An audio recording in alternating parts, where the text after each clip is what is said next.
Continue with chapter number 5, accounting for GST. In this video we are going to discuss question number 2.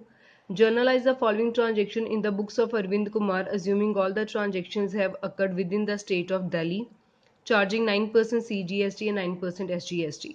आपको अरविंद कुमार की books में journal entry पास करना है और ये मान के चलना है कि जितनी भी ट्रांजेक्शन्स है वो विद इन दिल्ली ही हुई।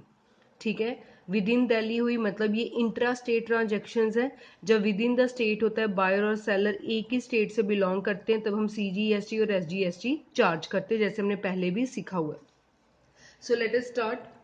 2019 1 Feb purchase goods of 2,50,000 from Sanjay Singh. Sanjay Singh से परचेज किया गया है, सिर्फ उसका नाम गिवन है, मतलब ये उधार वाली ट्रांजेक्शन होगी। गुड्स खरीदी और टैक्स भी हमने दिया। सो इसको कैसे लिखेंगे? 2019 1 Feb गुड्स खरीदी, गुड्स को खरीदते हैं, purchases account debit.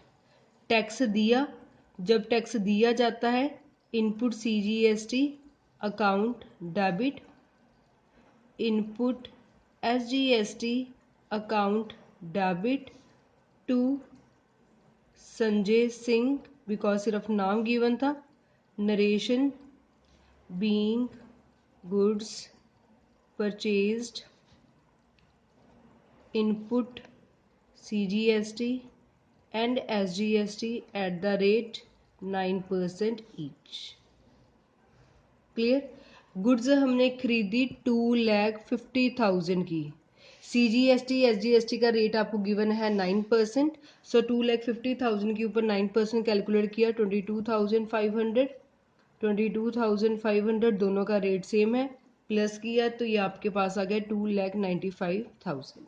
Debit must be equals to credit. Next is 6 Feb sold goods for 3 lakh to Sunil Datti. Sunil Datti को हमने गुड्स बेची हैं 3 लाख की, मतलब जब हमने बेची तो हमें टैक्स मिला होगा। जब मिलता है तो हम आउटपुट वर्ड यूज करते हैं। सो 6 Feb की ट्रांजेक्शन, गुड्स बेची, सुनील अकाउंट डेबिट, गुड्स बेचते हैं, सेल्स लिखा, जब गुड्स बेची टैक्स मिला, to output CGST account, to output SGST accounts. Goods हमने बेची 3 लाख की, टैक्स 9% लगा, 3 लाख के ऊपर 9%, 27,000 टोटल किया, ये आ गया 3,54,000। नरेशन लिख ली, being goods sold, output CGST and SGST at the rate 9% each। Transaction close। Next is 10th Feb returned goods to Sanjay Singh for 25,000। ये अब आपने ध्यान से करनी है। हमने पहली ट्रांजेक्शन में संजय सिंह से गुड्स खरीदी थी, परचेज किया। अब हमने संजय सिंह को वो गुड्स वापस कर दी, कुछ गुड्स वापस कर दी। जब हमने खरीदी थी तब हमारे पास इनपुट CGST था। अब जब गुड्स हम उसको वापस कर रहे हैं, मतलब हमने दिखाना कि हमने तो गुड्स खरीदी नहीं, जब हमने वापस ही कर देनी है आपको। ठीक है, तो हम उस चीज को रिवर्स करना चाहते हैं। सो जो पहले टैक्स आपने चार्ज किया वो भी आपको रिवर्स करना पड़ेगा। जब गुड्स रिटर्न हो रही तो उसका टैक्स भी कैंसिल होना चाहिए, क्योंकि हमने वो टैक्स तो देना ही नहीं है। सो परचेज, इस एंट्री को पूरा आपने रिवर्स कर देना है। So Sanjay Singh account debit to purchase return, क्योंकि परचेज रिटर्न हो रहा है, टू इनपुट को इनपुट के साथ ही कैंसिल किया जाएगा, फिर इनपुट SGST को भी इनपुट SGST के साथ ही कैंसिल किया जाएगा। ये बात आपने ध्यान में रखनी है। जब गुड्स हम रिटर्न कर रहे हैं, जो उसके खरीदते टाइम आपने जो दिया होगा उसको उसके साथ ही कैंसिल किया जाता है। Being goods returned reverse input CGST and SGST। ठीक है, रिवर्स का मतलब हमने उसको कैंसिल कर दिया। अब हमने कितनी गुड्स उसको वापस की हैं? 25,000 की। सो गुड्स हमने रिटर्न की 25,000। 25,000 के ऊपर 9%, 2250, 2250, मतलब अल्टीमेटली हमने कितनी अमाउंट का उसको वापस किया? 29,500। बस यही बात आपको याद रखनी है। जब आपने खरीदते टाइम जो टैक्स दिया, जब आप वो गुड्स वापस कर रहे हैं तो आपको उसको कैंसिल करना पड़ेगा, टैक्स भी कैंसिल होगा। ये नहीं कहना कि यहाँ आउटपुट आना चाहिए था, इनपुट को इनपुट के साथ ही कैंसिल किया जाता है। Fine. Next is 14th Feb, Sunil Dutt returned goods worth rupees 15,000. Sunil Dutt goods returned goods, Sunil Dutt ने गुड्स वापस कर दिया। आप सेकंड ट्रांजेक्शन में देखेंगे तो सुनील दत्त को हमने गुड्स बेची थी, जो हमने उसको बेचा उसने वो हमें वापस कर दिया, तो सेकंड एंट्री को भी बिल्कुल रिवर्स कर देंगे।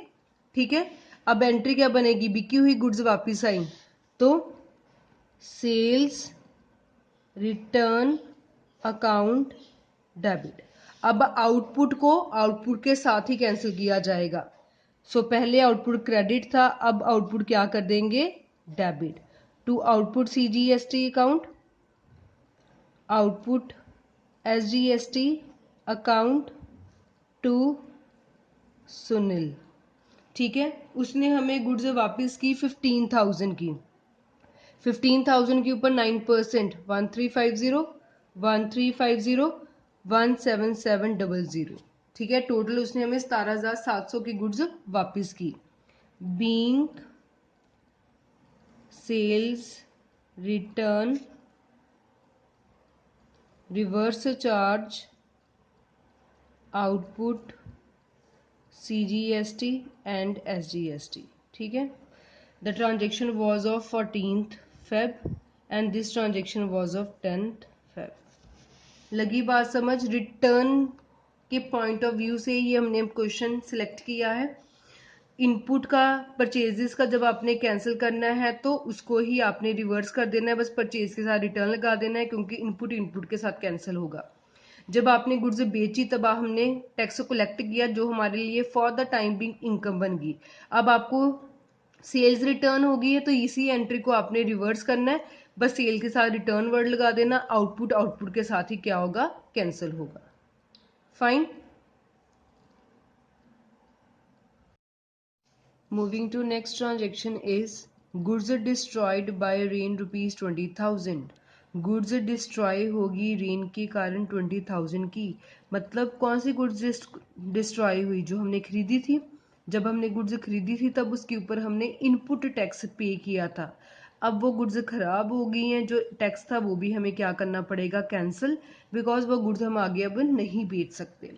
सो इनपुट को इनपुट के साथ ही कैंसिल किया जाता है। तो क्या एंट्री बनेगी? Loss by rain account debit to purchases. ये तो हम सिंपल डालते ही थे एंट्री। अब जब हमने गुड्स खरीदी थी, खरीदते टाइम हमने उसके ऊपर इनपुट CGST इनपुट SGST दिया था। अब गुड्स रेन के कारण खराब हो गई है तो हम उसको कैंसिल करेंगे। To input CGST account to input SGST account, being goods loss by rain. Clear? Goods खराब हुई हमारी 20,000 की। 20,000 के ऊपर 9%, 1800, 1800, टोटल आ गया 23,600। क्लियर है? क्योंकि जब गुड्स रेन के कारण खराब होगी उसको हम आगे बेच नहीं सकते, इसलिए हम उसको क्या कर देंगे? कैंसिल कर देंगे। Next is paid for stationery printing and stationery 10,000। 21st Feb printing और स्टेशनरी के लिए पे किया है तो टैक्स भी लगेगा। Printing and stationery account debit, input CGST account debit, input SGST account debit to cash account. 10,000 की प्रिंटिंग एंड स्टेशनरी है, 9%, 900, 900, टोटल हो गया 11,800। Being purchased printing and stationery. You have to write the complete narration. Fine. Next is 24th Feb. Goods withdrawn by proprietor for personal use 16,000. Proprietor ने अपने personal use के लिए goods withdrawn कर ली, मतलब कौन सी गुड्स वो लेकर गया, जो हमने खरीद के कंपनी में रखी थी। अब वो ले गया है, तो जब हमने खरीदी थी तब उसके ऊपर भी हमने टैक्स दिया था। अब हमने उसको बेचना नहीं है, वो ही यूज कर लेगा, तो वो टैक्स भी हमें क्या करना पड़ेगा, कैंसिल करना पड़ेगा। सो 24 फेब ड्राइंग्स की जाती हैं जब पर्सनल यूज आता है। Drawings account debit to purchases. अब जो वो गुड्स ले गया है उसके ऊपर भी टैक्स कैंसिल करना पड़ेगा, क्योंकि फर्दर हम उसको नहीं सेल कर सकते। सो जब खरीदते हैं तब इनपुट टैक्स लगता है, इनपुट को इनपुट के साथ ही क्या किया जाता है, कैंसिल किया जाता है। गुड्स खरीदी थी 16,000 की, जो वो घर ले गया अपने पर्सनल यूज के लिए। 16,000 के ऊपर 9% किया, 1440 टोटल ये हमारे पास आ गया 18,880 being goods taken for personal use. Clear? And next is Feb 28 settle balance of GST amount if any. सभी ट्रांजेक्शन अब हमने लिख ली है। लास्ट में हमने जो सरप्लस है वो गवर्नमेंट को जमा करवाना है, तो इसके लिए पहले हमें एक वर्किंग नोट बनाना पड़ता है। So let us start. सबसे पहले लिखेंगे इनपुट CGST कितनी amount I, then input SGST, ये दोनों सेम ही होते हैं वैसे, ठीक है। Then output CGST, then output SGST, ये भी दोनों क्या होंगे, सेम होंगे। सो आपने कैसे देखना है, जैसे हमने फर्स्ट ट्रांजेक्शन की उसमें 22,500 पॉजिटिव था, ठीक है। आउटपुट 27,000, ठीक है। अब देखो इनपुट का अगर देखें तो पहले था 22,500, जो अब हमने कैंसिल किया 2250, ये हमें क्या करना बीच में से माइनस। जब हमने आउटपुट कैलकुलेट किया उसमें से हमने आउटपुट को भी कैंसिल किया था, क्योंकि वो रिटर्न का केस था, तो उसमें से 1350 क्या कर लेंगे, माइनस। देन अगेन हमने जो इनपुट था वो माइनस किया, रिवर्स किया, तो इसको भी कैंसिल करना पड़ेगा। फिर ये 900 दोबारा चार्ज किया, ये प्लस हो जाएगा। ये हमने फिर से कैंसिल किया, ये जो माइनस हो जाएगा। सो जो इनपुट में हमें मिल रहा है वो प्लस हो जाएगा, जो हम कैंसिल कर रहे हैं वो क्या हो जाएगा, माइनस हो जाएगा। सो सबसे पहले फर्स्ट एंट्री में हमें मिला था 22,500, उसके बाद हमने थर्ड एंट्री में उसको कैंसिल किया था, कैंसिल वाला हमेशा क्या होगा, माइनस होगा। फिर हमने कैंसिल किया था 1800 को, देन हमें प्रिंटिंग और स्टेशनरी के ऊपर मिला था 900, फिर ड्राइंग्स वाले केस में हमने फिर क्या किया था, माइनस, ठीक है। सो जो इनपुट CGST आपको मिल रहा है वो उसको आपने प्लस किया, और जो आपने कैंसिल किया उसको आपको क्या करना पड़ेगा, माइनस।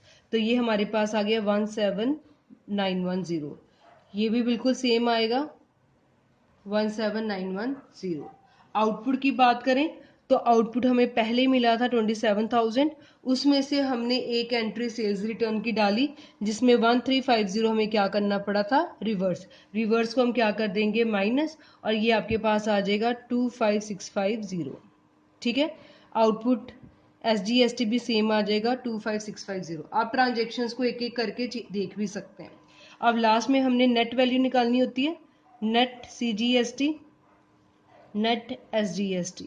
अब देखें यहाँ हमें मिला 25,650, हमने दिया सिर्फ 17,190, मतलब हमें मिला ज़्यादा, दिया हमने कम। जो सरप्लस बच गया we have to deposit to the government, so difference आ गया 17,740। सिमिलरली SGST में भी हमें मिला था 25,650, हमने दिया 17,910, जो सरप्लस हमारे पास आ गया 7,740, we have to deposit in the bank, मतलब CGST आपको जमा करवाना पड़ेगा 7,740, SGST भी जमा करवाना पड़ेगा 7,740, टोटल आपको जमा करवाना पड़ेगा 15,480 टू द गवर्नमेंट। क्लियर है? अब इसकी जर्नल एंट्री कैसे डालते हैं। फेब की लास्ट को हम कैलकुलेट करें 28 फेब, तो इसमें हम करेंगे आउटपुट CGST, क्योंकि अब हमने जो डिपॉजिट है वो करवा देना, सब कुछ कैंसिल हो जाएगा, इसलिए हम रिवर्स डालते हैं। Output CGST account debit, output SGST account debit, to input CGST account, to input SGST account, to electrical cash ledger account. Narration लिख ली, being surplus GST deposited into government account. Output हमें मिला था net 25650। Input हमारा हुआ था net 17910 और जो गवर्नमेंट को हमने जमा करवाना that is 15480। Debit must be equals to credit. Clear? So this was about question number 2। आपको बस एक बात का ध्यान रखना है, अगर गुड्स रिटर्न कर रहे हैं तो इनपुट को इनपुट के साथ कैंसिल करना है, आउटपुट को आउटपुट के साथ कैंसिल करना है। अगर गुड्स खराब हो जाती हैं या मालिक अपने पर्सनल यूज़ के लिए ले जाता है तो उसको हम बेच नहीं रहे अल्टीमेटली, ठीक है, तो उसको भी आपको कैंसिल करना पड़ेगा। फिर जब हम लास्ट में नेट अमाउंट कैलकुलेट करते हैं, जो आपने कैंसिल किया है उसको हम माइनस करेंगे, जो मिल रहा है उसको प्लस कर लेंगे। Clear? So this was about question number 2 of chapter 5.